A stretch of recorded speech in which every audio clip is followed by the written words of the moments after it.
When the first Europeans came to Van Diemen's Land, I think they were initially occupied with trying to obtain shelter, fresh water, food resources, that sort of thing.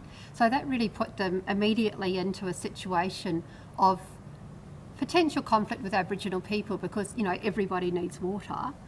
But I think at the same time that there wasn't necessarily a lot of contact between them for the first decade and a half.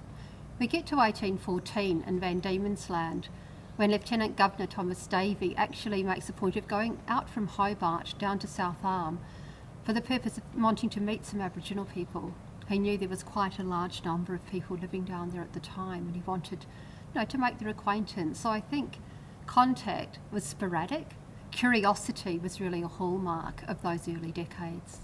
As settlers began to move out of the main growing urban centres of Hobart and Launceston, they would often have convict servants assigned to them, and more often than not, some of those servants at least would be sent even further out to small huts where they might work as shepherds and so on.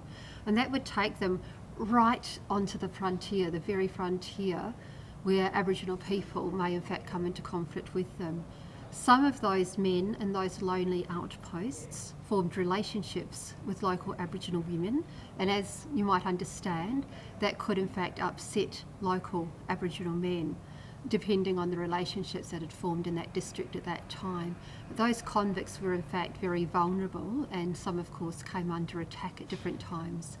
Aboriginal people engaged in what I would call economic warfare. They strategically tried to destroy huts, sometimes driving off flocks of sheep or other stock, so that the settlers would have little choice but to consider leaving the land.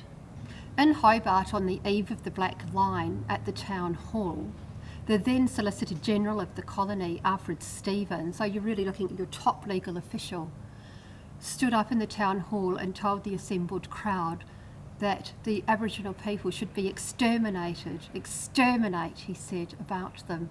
Convicts were employed to try and round up Aboriginal people, to put them into jail initially and later to send them across to the islands in Bass Strait, finally to Flinders Island. Now when the Europeans came and put up fences, built huts and artificially changed the landscape, that impinged on Aboriginal freedom of movement through country. It also irrevocably changed tracts of country. So before sheep and cows came, there were no cloven hoof animals. If you think of a kangaroo, they've got relatively soft paws, and so the soil was churned up. Native yams, for example, could no longer grow in these places, so it had a dramatic impact on natural food resources. But also you have introduced diseases, even the common cold, which Europeans might have been well used to having to suffer through and have treated, could in fact have more dire consequences for an Aboriginal person who may not have contracted such a thing before.